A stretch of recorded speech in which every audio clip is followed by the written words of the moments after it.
नमस्कार मित्रों, आज आधुनिक काल के कवियों के लक्षण के बारे में बात करेंगे।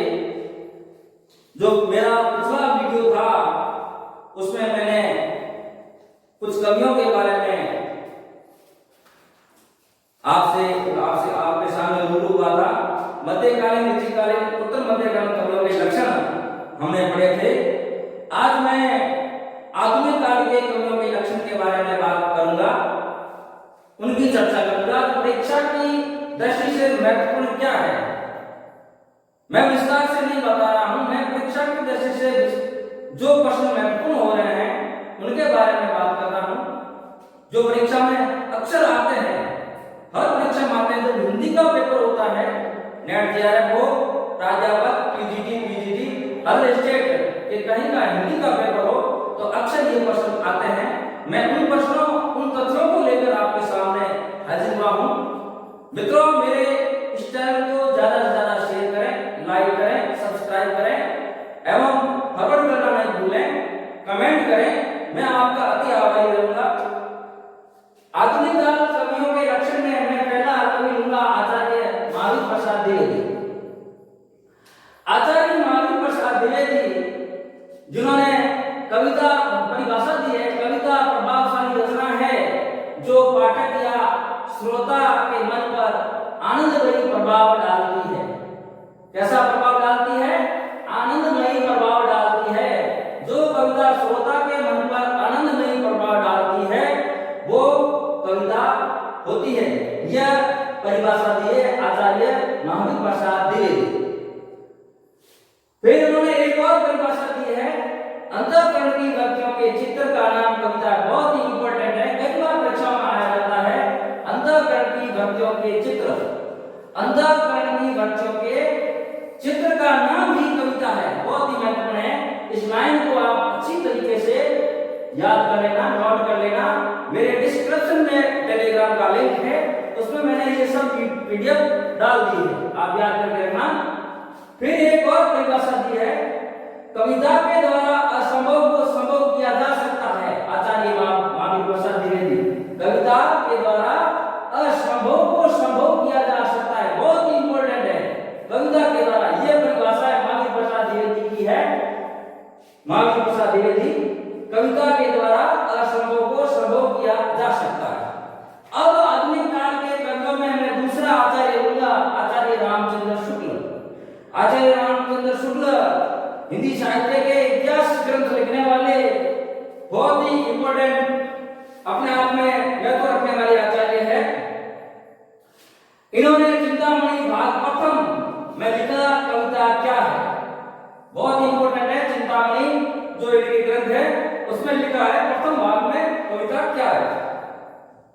लिखा है, जिस प्रकार आत्मा की मुक्तावस्था ज्ञान दशा कहलाती है, उसी प्रकार हृदय की मुक्तावस्था, हृदय की मुक्तावस्था रस दशा कहलाती है। हृदय की इसी मुक्ति साधना के लिए मनुष्य की वाणी जो शब्द विधान करती आई है उसे कविता कहते हैं। बहुत ही इंपॉर्टेंट है ये लाइन, इसमें हमेशा अक्सर परीक्षा में पूछा जाता है। यह शब्द आता है, ये 100% आता है। आत्मा की मुक्तावस्था ज्ञान दशा कहलाती है, ऐसे शब्द आते हैं परीक्षा में। पीजीटी, नेट जेआरएफ, प्राध्यापक में यह परिभाषा पूछी जाती है। चिंतामणि के भाग प्रथम में कविता क्या है, उसमें लिखा है, जिस प्रकार आत्मा की मुक्तावस्था ज्ञान दशा कहलाती है, उसी प्रकार हृदय की मुक्तावस्था रस दशा कहलाती है। हृदय की इसी मुक्ति साधना के लिए मनुष्य की वाणी जो शब्द विधान करती आई है उसे कविता कहते हैं। यह परिभाषा आचार्य रामचंद्र शुक्ल ने चिंतामणि के भाग प्रथम कविता क्या है उसमें दी है। ये इतना आपको याद रखना है। आगे मैं बात करूं तीसरे आधुनिक काल के आचार्य में जयशंकर प्रसाद। जयशंकर प्रसाद जिसने ऐतिहासिक नाटक ज्यादा लिखे थे और यह भी नाम अपने आप में बहुत बड़ा महत्व रखता है। इन्होंने लक्षण ग्रंथ में कविता की परिभाषा दी है, काव्य आत्मा की कल्पनात्मक अनुभूति है जिसका संबंध विश्लेषण, विकल्प या विज्ञान से नहीं है। वह एक आनंद, वो एक श्रेय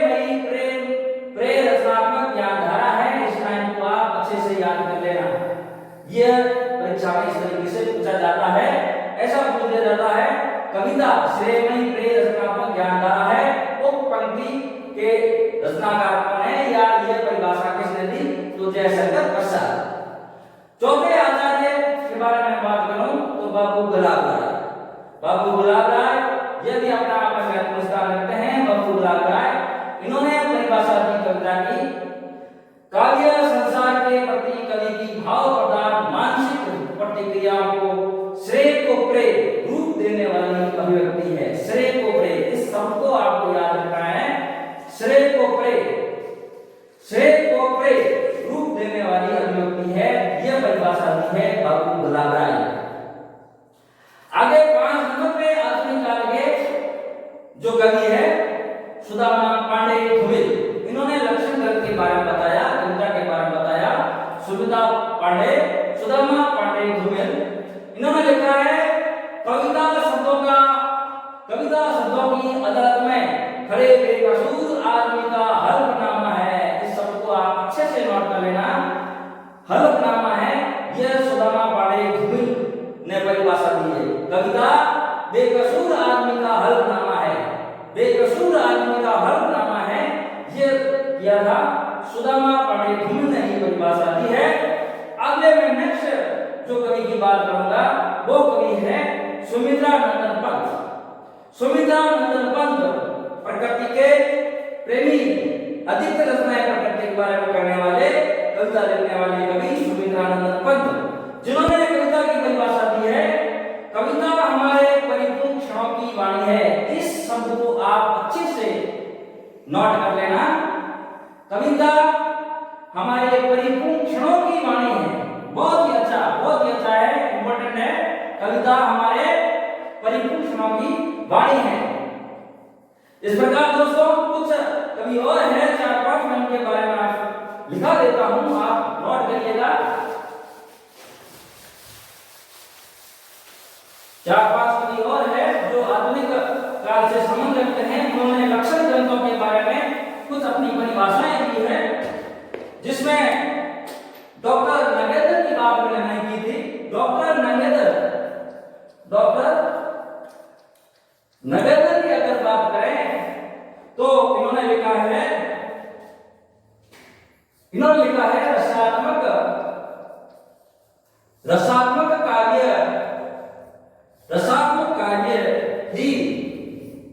रसात्मक काव्य शब्दार्थ है, रसात्मक शब्दार्थ ही काव्य है। यह डॉक्टर नगेंद्र ने बताया।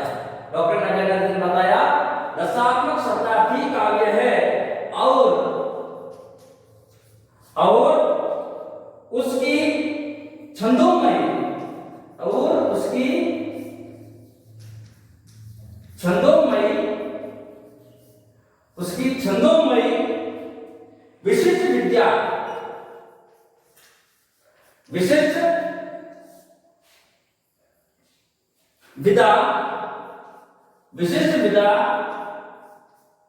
विशिष्ट विधा आधुनिक अर्थ में कविता है।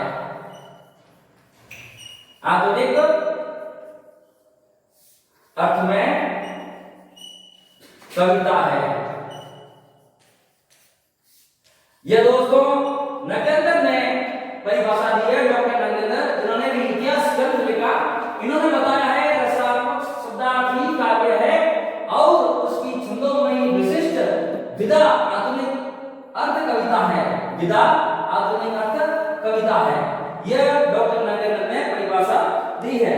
एक और रचनाकार आते हैं जिन्होंने लक्षण ग्रंथ के बारे में लिखा, कार्लाइल। बहुत ही इंपॉर्टेंट है, यह अक्सर पूछा जाता है पीजीटी में यह कई बार सवाल आया है। कार्लाइल की परिभाषा पूछी है संगीत में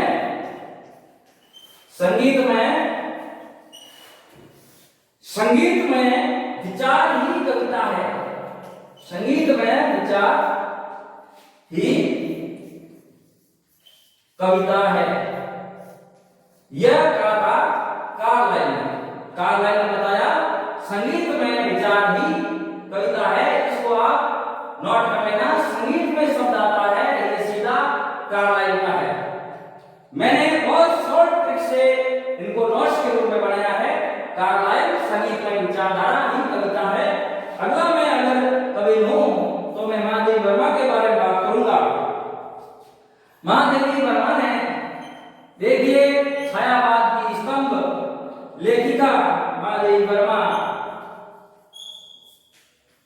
बहुत ही इंपॉर्टेंट है और अपने आप में बहुत बड़ा महत्व रखने वाली कवयित्री है, लेखिका है और ये कोई छोटा नाम नहीं है, बहुत बड़ा नाम है। इन्होंने भी कविता की विशेष परिभाषा बताई है। इन्होंने कविता की परिभाषा बताई है, कविता की विशेष कविता कवि की विशेष कविता कवि की विशेष भावनाओं का चित्रण है। बहुत ही इंपॉर्टेंट है, भावनाओं का चित्रण है, बहुत ही इंपॉर्टेंट है। महादेवी वर्मा ने बताया कविता कवि की विशेष भावनाओं का चित्रण है और वो इतना ठीक है, उसे ऐसे ही भावनाएं किसी दूसरे हृदय में अवरुद्ध होती है। आपको इस लाइन को हमेशा के लिए याद रखना है, कविता कवि की विशेष भावना का चित्रण है।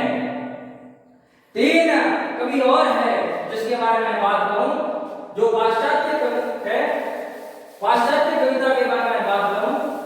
मित्रों, आपको ये नोट्स मेरे टेलीग्राम लिंक जो डिस्क्रिप्शन में दिया हुआ है उसमें से नोट्स पीडीएफ के रूप में मिल जाएंगे। आप वहां से पीडीएफ आराम से डाउनलोड करें और उसे याद करें। मैं 3 पाश्चात्य विद्वानों के काव्य लक्षण के बारे में बात करूंगा, जिसमें यहां लिख देता हूं पाश्चात्य विद्वान जिनके काव्य लक्षण के बारे में दर्ज लिखे, जिसमें पहला नंबर आएगा आपके मैथ्यू अर्नोल्ड। वैसे बहुत है, मैंने इंपॉर्टेंट छांटे हैं कि ये परीक्षा में आ सकते हैं। मैथ्यू अर्नोल्ड एक पाश्चात्य कवि है। इन्होंने बताया है कविता अपने मूल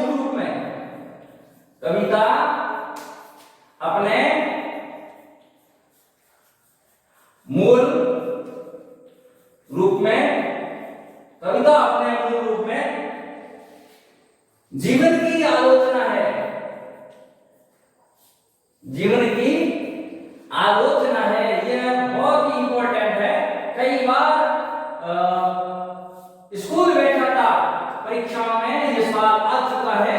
मैथ्यू अर्नोल्ड की परिभाषा है कविता अपने मूल रूप में जीवन की आलोचना है। इस शब्द को आप अच्छे से याद कर लें।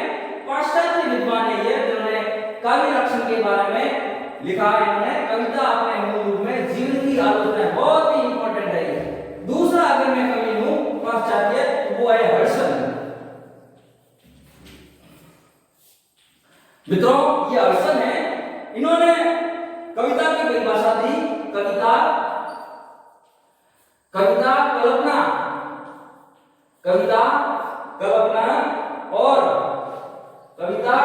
और संवेग, कविता कल्पना और संवेग के द्वारा जीवन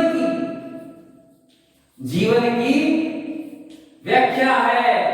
बहुत इंपॉर्टेंट है। जिस तरीके से आलोचना इन्होंने बताई है मैथ्यू अर्नोल्ड ने, उसी प्रकार हर्सन ने बताया है यह जीवन की व्याख्या है। बहुत इंपॉर्टेंट है। इन्होंने कहा, मैथ्यू अर्नोल्ड ने कहा कविता अपने मूल रूप में जीवन की आलोचना है, और हर्सन ने बताया कविता कल्पना और संवेग के द्वारा जीवन की व्याख्या है। बहुत ही महत्वपूर्ण है। और आगे मैं एक और कवि के बारे में बात करूंगा जो पाश्चात्य कवि है, कॉलरिज।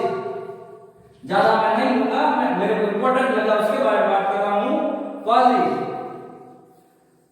कॉलरिज ने जो परिभाषा दी है, सर्वोत्तम, यहां से ही आप शब्द पकड़ लेना, सर्वोत्तम शब्द अपने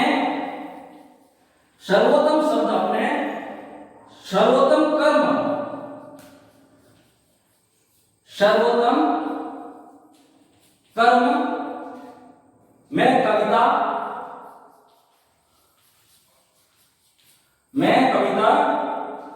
होती है।